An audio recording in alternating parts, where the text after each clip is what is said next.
Assalamualaikum warahmatullahi wabarakatuh.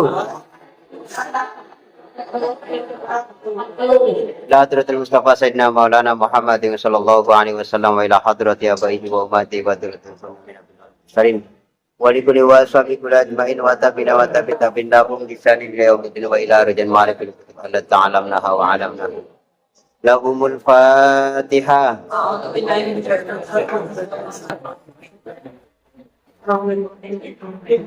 Ya ta'budu ya ta'budu siratal ladzina an'amta 'alaihim ghairil maghdubi 'alaihim waladdallin.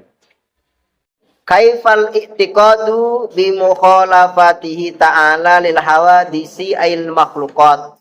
Jadi kalau ada pertanyaan bagaimana keyakinan kita, iman kita dengan adanya sifat wajib Allah berupa mukhalafatu lil hawadis, berbedanya Allah dengan makhluk.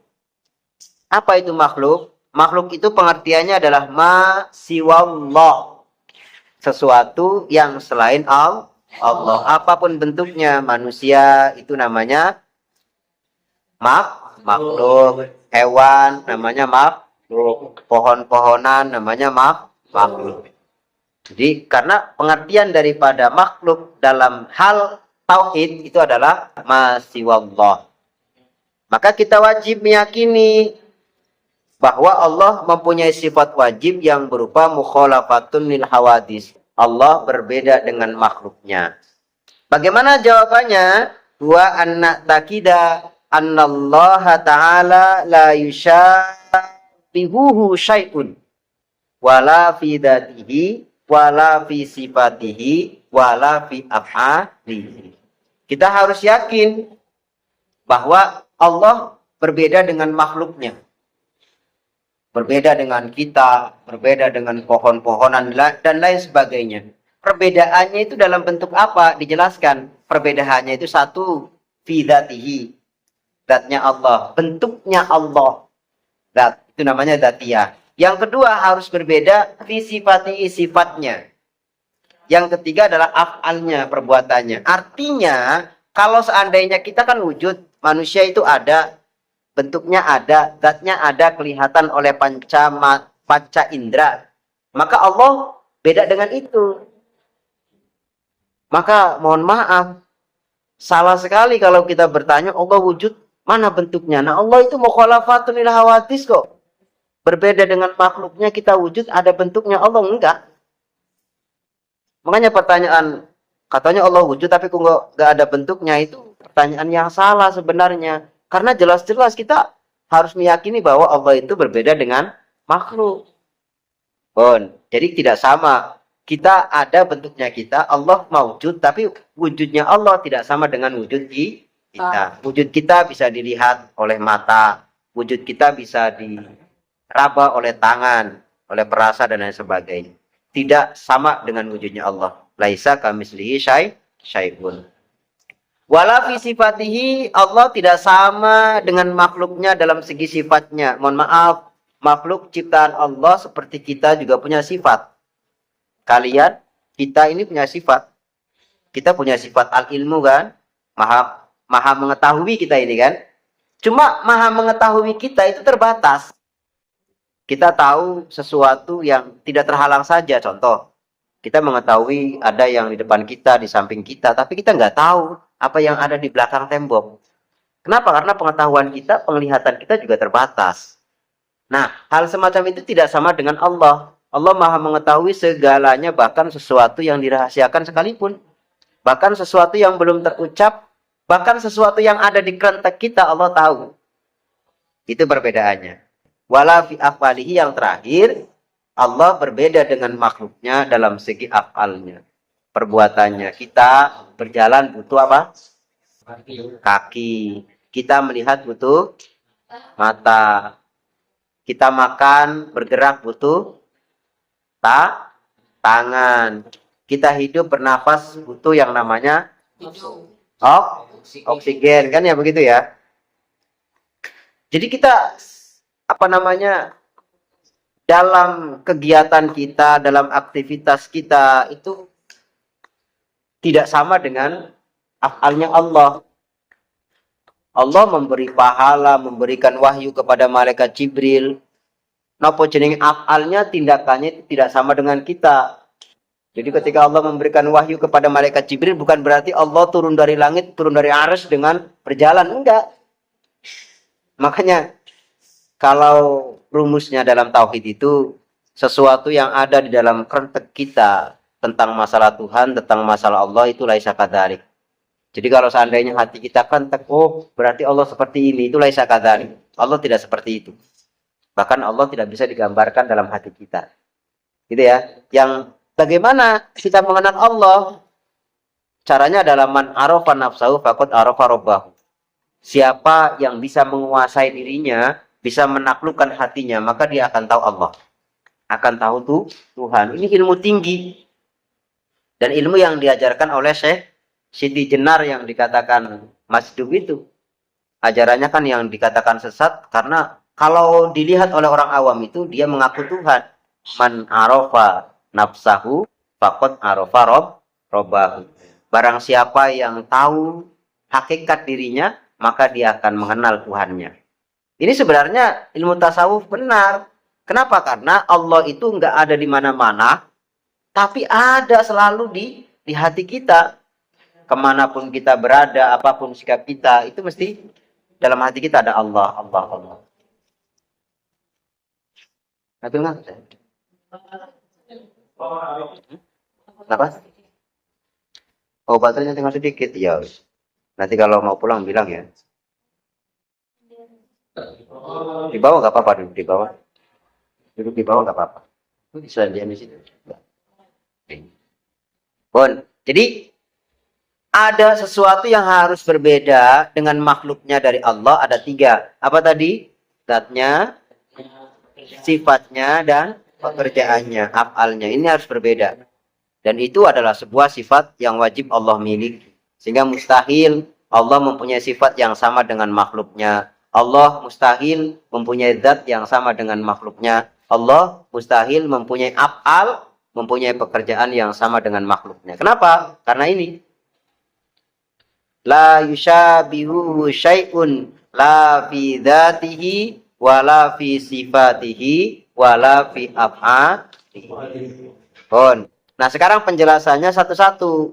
Bagaimana cara kita meyakini bahwa Allah itu berbeda dengan makhluknya dalam segi zatnya dibahas.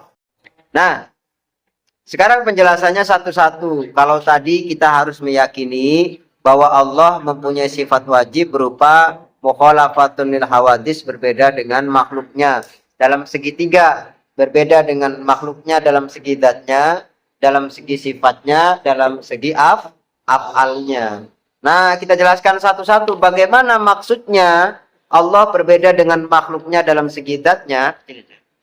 Nah, jawabannya anna takida anna dzatallahi subhanahu wa ta'ala la tusyabihu syai'an minal makhluqat biwajhin minal wujud. Ini. Kita harus meyakini bahwa zatnya Allah itu la tusyabihu syai'an minal makhluqat, tidak sama dengan makhluk. Tidak sama dengan sesuatu yang baru datang. Dalam segi zatnya. Biwajhin minal wujud, dari beberapa arah, dari beberapa sisi. Apapun itu sisinya, maka zatnya Allah itu berbeda dengan makhluknya. Contoh kecil bahwa kita itu wujud, kita ada, tapi ada perantara, kita terlahir. Allah gak ada perantara terlahir adanya. Itu maksudnya daripada harus berbeda dalam segi zatnya. Ya. Maka fakullu ma tarahu aw yaqturu bibalik fallahu laisa kadzalik. Ini penting banget. Maka setiap sesuatu yang kalian lihat atau sesuatu yang berada di benak kita, dibalik sesuatu yang ada di benak kita, fallahu laisa kadzalik, maka Allah bukan seperti itu. Seperti tadi saya jelaskan, ketika kita menganggap oh berarti Allah itu maha mendengar, oh berarti pendengarannya seperti ini, di hati kita begitu, laisa kadzalik, tidak seperti itu. Atau yang kita lihat, Orang manusia kalau bisa mendengar berarti kan ada mulutnya. Ada sesuatu yang dikeluarkan berupa ucapan dari mulutnya. Allah laisa kadzalik. Allah tidak seperti itu. Bisa dipaham maksudnya ya? Maksudnya bisa dipaham ya? Jadi Allah Maha mendengar, Allah Maha melihat, tapi melihatnya Allah, Maha mendengarnya Allah itu tidak seperti yang kita bayangkan. Kalian melihat temannya bisa berbicara, berarti kalian melihat ada mulutnya. Dalam hatinya, oh berarti itu karena ada napa jenenge, ada unsur kesengajaan sesuatu yang dikeluarkan berupa talafut. Itu kepada teman kita, laisa kadzalik. Allah tidak seperti itu. Makanya dalam firman-Nya laisa kamislihi syai'un. Apa? Tidak ada sesuatu yang menyamai Allah. Apapun itu bentuknya. Apapun itu bentuk kemiripannya, laisa kamislihi syai'un. Allah tidak sama dengan sesuatu apapun. Paham ya? Pun. Yang kedua. Lantas bagaimana cara kita meyakini bahwa Allah itu berbeda dengan makhluknya dalam segi sifatnya? Ini harus kita pahami benar ini. Kita bukan hanya cuma yakin bahwa Allah itu bersifat mukhalafatul hawadis, tapi harus tahu penjelasannya. Bagaimana cara kita mengimani bahwa Allah itu berbeda dengan makhluknya dalam segi sifatnya? Maka jawabannya anna takida anna ilmallahi ta'ala la yushabihu ilmana. Yang pertama, awas perhatikan. Kita harus meyakini bahwa sifat ilmunya Allah, sifat maha mengetahuinya Allah, itu la yushabihu, tidak sama, tidak menyerupai ilmana terhadap pengetahuan kita. Mohon maaf, kita juga punya pengetahuan. Kita bisa melihat sesuatu, kita bisa mengetahui sesuatu. Artinya kita punya sifat al-ilmu. Manusia punya sifat al-ilmu karena kita mengetahui. Cuma kita harus yakini bahwa mengetahuinya kita itu tidak sama dengan sifat al-ilmunya Allah. Apa ketidaksamaannya? Banyak. Pengetahuan kita betul terbatas. Pengetahuan Allah tidak. Pengetahuan kita itu ditunjang atau dibantu oleh akal kita. Allah tidak. Pengetahuan kita itu dibantu dengan gara-gara kita belajar. Allah tidak. Ini kita harus yakini bahwa sesuatu yang ada dalam diri kita itu tidak sama dengan sesuatu yang dimiliki oleh zat Allah. Dilanjutkan, wa anna qudratahu la tushabihu qudratana. Sifat kudratnya Allah, apa sifat kudratnya? Maha berkuasanya Allah itu tidak sama dengan sifat kudrat yang kita miliki. Mohon maaf, kita juga punya sifat kudrat. Menghendaki, mohon maaf. Kudrat itu menghendaki. Kita punya kehendak. Kalian punya kehendak nggak? Kalian dari kamar nih mau ngaji, masuk ke kelas, kan kehendak kalian kan? Meskipun kadang dipaksa. Tapi kalau seandainya meskipun dipaksa kalian nggak punya kehendak, nggak jadi kalian ke sini. Iya kan? Kalau dipaksa dari kamar suruh sekolah karena nggak kehendak sekolah, akhirnya belok ke jeding, belok ke sungai. Artinya kita punya kehendak. Tapi kehendak kita itu tidak sama dengan sifat kehendaknya Allah. Apa? Terbatas. Contoh. Ini saya kasih contoh. Kita sudah ada niatan ini. Kita mau ke Pasar Rambi. Tahu kan Pasar Rambi kan? Mau ke Pasar Rambi, jalan dari pondok. Nyampe lampu merah itu di Polsek. Lampu merah Polsek. Kalian dari sini udah ada kehendak mau ke Rambi. Mau ke alun-alun Rambi. Nyampe Polsek lampu merah ternyata ada yang manggil. Di sebelah sana itu Minabila itu. Ada yang manggil. Cong, ini cong. Ada yang manggil. Kalian belok. Belok ke arah sana. Padahal alun-alun Rambi beloknya ke arah sana. Ketemu sama orang. Oh, kamu santri Anur ya? Iya. Ayo sini. Diajak marung gratis. Beli mie di warung. Wis, gak usah ke alun-alun, Jong. Kini mangan kini ae, mari kini langsung pulang ke pondok. Kalian punya kehendak mau ke alun-alun gak jadi. Ini bukti bahwa kehendak kita itu tidak bisa apa ya? Tidak sesuai dengan harapan kita kadang. Kenapa? Karena pada hakikatnya kehendak itu hanya Allah yang bisa menghendaki. Paham ya? Jadi kehendak kita punya kehendak, tapi kehendak kita itu tergantung atas kehendak Allah. Itu harus kita yakini. Sama juga wa anna iradatahu la tusyabihu iradatana. Sama, iradatnya kita itu tidak sama dengan iradatannya Allah. Kita bisa, mohon maaf ini, kita kan bisa ini menguasai tangan kita untuk berbuat sesuatu. Ya enggak? Nih contoh, kalian mau ngambil apa jenengi kacamata. Ada punya kehendak kalian, punya kehendak untuk mengangkat tangan kita mengambil kacamata. Punya kan? Punya. Kita punya kuasa ini, tangan ini kita bisa menggerakkan tangan kita ke kiri, bisa menggerakkan ke kanan, bisa menggerakkan ke atas, ke bawah. Ini kan bisa kita. Kita punya kudrat, kita punya irodat, tapi kudrat irodat kita itu terbatas. Kadang ada, begitu mau ngambil kacamata, ternyata kesemutan tangannya. Tangannya kesemutan nggak bisa gerak. Nah ini kan gagal. Ini bukti bahwa kudrat irodat kita ini terbatas. Sedangkan sifat kudrat irodatnya Allah tidak terbatas. Bisa dipaham ya? Oh, sama juga. Wa anna hayatahu la tusyabihu hayatana. Sifat hidup kita itu tidak sama dengan sifat hidupnya Allah. Yang menjadi intinya sebenarnya adalah yang awal tadi, bahwa Allah itu mempunyai sifat sempurna, sedangkan kita mempunyai sifat nuqsan, sifat tidak sempurna. Itu yang membedakan. Maka sama, Allah mempunyai sifat ilmu, kita juga punya sifat ilmu. Allah mempunyai sifat mendengar, kita juga punya sifat mendengar, tapi sifat kita terbatas. Bisa dipaham ya? Sama, wa anna sam'ahu la yushabihu sam'ana, wa anna basaruhu la yushabihu basarona, wa anna kalamahu la yushabihu kalamana. Pada intinya, sifat-sifat yang melekat dalam diri kita, kemampuan kita, itu tidak sama dengan sifat yang Allah miliki. Ini adalah keyakinan bahwa kita wajib meyakini Allah berbeda dengan makhluknya dalam segi sifatnya. Boleh kita punya sifat al-ilmu, tapi sifat al-ilmu kita itu tidak sama dengan sifat al-ilmu yang dimiliki oleh Allah. Boleh, mau pulang ya sebentar ya. Boleh Allah kita mempunyai sifat kalam, maha berbicara, tapi sifat kalam kita tidak sama dengan Allah. Kenapa? Karena kalam kita terbatas. Buktinya anak kecil tidak bisa ngomong. Kita baru bisa tumbuh ngomong ketika udah dewasa dan diajari. Itu bukti terbatas. Bisa dipaham ya? Bon.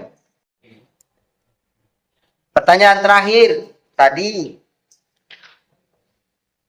Allah berbeda dengan makhluknya dari 3 sisi. Berbeda dengan makhluknya dalam sisi zatnya, dalam sisi sifatnya, dan yang terakhir dari sisi af'alnya, perbuatannya. Maksudnya bagaimana? Iman kita seperti apa? Maka jawabannya, anna takida anna af'alal maula subhanahu wa ta'ala la tusyabihu af'ala syai'in minal mawjudati. Kita harus yakin bahwa af'alnya Allah, tindakannya Allah itu tidak sama dengan sesuatu tindakan yang dapat kita lihat. Mohon maaf, Allah maha menciptakan. Allah menciptakan makhluk. Kita termasuk makhluk. Berarti kita diciptakan oleh Allah. Yes. Manusia juga pencipta.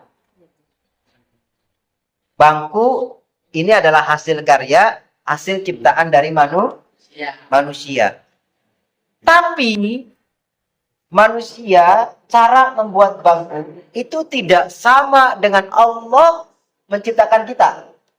Kenapa? Karena sesuatu yang kita lihat itu tidak sama dengan afalnya Allah. Pekerjaan yang dapat kita indra, pekerjaan yang dapat kita lihat itu tidak sama dengan afalnya Allah. Maka tindakan Allah itu tidak sama dengan tindakan yang dilakukan oleh manusia. Paham maksudnya? Ya sama-sama tadi. manusia menciptakan bangku, Allah menciptakan manusia. Tapi tidak sama cara menciptakannya. Kalau orang menciptakan bangku itu kelihatan tak-toknya, gergajinya kelihatan kan begitu. Allah menciptakan manusia, gua terusan bikin kepalanya dan lain sebagainya, enggak bisa digambarkan. Itu maksudnya. Bisa dipahami ya? Yang kedua, kenapa alasannya? Li'annal maula subhanahu wa ta'ala yaf'alul asya'a bila wasitotin wala alatin. Jadi kalau ada pertanyaan kenapa af'alnya Allah, perbuatannya Allah itu tidak sama dengan perbuatan manusia atau tidak sama dengan perbuatan makhluk, karena apa alasannya? Ini. Li'annal maula subhanahu wa ta'ala yaf'alul asya' bila wasitotin wala alatin. Allah menciptakan sesuatu dengan tanpa perantara, dengan tanpa alat. Beda dengan manusia. Manusia menciptakan bangku tadi dengan alat, ada gergajinya, apalagi palunya, amplasnya, itu alat namanya. Allah menciptakan manusia nggak ada alatnya. Paham maksud Ustaz? Manusia bisa menciptakan sesuatu, bisa berkarya dengan wasitoh, dengan perantara. Apa perantaranya? Kemampuan berpikir, imajinasi untuk berpikir. Moro-moro ketemu, oh bangku itu modelnya kayak gini, kan itu kan hasil daripada pemikiran kan? Gak mungkin orang moro-moro tahu ini bangku seperti ini kan, gak mungkin kan? Ada perantara. Apa perantaranya? Pemikiran. Oh, dulu waktu zaman mbah kalian, mungkin mbah kalian terdahulu, ini nggak ada yang namanya HP. Jangankan megang HP, jangankan ngerti HP, megang HP aja enggak. Zaman sekarang anak kecil udah lihat HP kan gitu ya. Artinya ada imajinasi pikiran untuk membuat karya. Itu manusia. Bisa dipaham ya? Oh. Terus selanjutnya. Lantas bagaimana cara Allah menciptakan sesuatu? Gampang. Innama amruhu idza arada syai'an. Allah itu kalau menciptakan sesuatu, Allah dawuh kun. Ono, fayakun, maka ada. Gak ada perantara, gak ada alat, gak ada perantara, gak ada wasitoh, gak ada alat. Beda dengan kita menciptakan bangku enggak salah bim jadi, enggak. Tapi menggunakan peran. Paham? Ulang ya. Sedikit lagi. Wa annahu la yaf'alu syai'an li yadihi ilaihi. Terus catatan. Kita harus meyakini, kita harus yakin bahwa Allah menciptakan sesuatu itu tidak atas kebutuhan Allah. Allah menciptakan manusia itu bukan karena Allah butuh manusia, enggak. Enggak, Allah enggak butuh manusia. Artinya tanpa menciptakan manusia, Allah tetap zat yang wahid, zat yang kudrat, zat yang haya. Artinya bukan kebutuhan Allah menciptakan manusia, tidak. Ya, bukan kebutuhan Allah. Berarti kalau kebutuhan kan Allah membutuhkan sesuatu. Makanya Allah menciptakan manusia itu bukan litiadihi karena kebutuhan Allah. Itu ya. Layak alu syai'an, yang selanjutnya layak alu syai'an abatan. Allah tidak menciptakan sesuatu dengan bercanda. Allah menciptakan sesuatu nggak asal-asalan. Maksudnya ai bi ghairi faidatin, tidak ada ciptaan Allah yang tidak mempunyai faidah, bahkan sekalipun yang berbahaya. Contoh, Allah menciptakan yang namanya ular kobra. Bahaya enggak itu? Iya. Berbisa enggak itu? Bisa. Bisa membunuh orang enggak itu? Bisa. Bahaya. Tapi ternyata di balik itu mesti ada faedah. Apa faedahnya? Menghabiskan, diantaranya ini yang kita logikakan, menghabiskan hama-hama tikus yang berfaedah buat para petani. Mesti ada faedahnya. Seburuk apapun, seumpama ada manusia yang kalian lihat itu paling buruk, pencuri, pembegal, tapi itu mesti ada faedahnya. Kenapa? Karena di setiap keburukan manusia pasti akan ada sedikit, walaupun sedikit, kebaikan yang ada di dalamnya. Ya kan? Gak mungkin selamanya orang itu jelek, pasti ada baiknya. Bisa dipaham ya?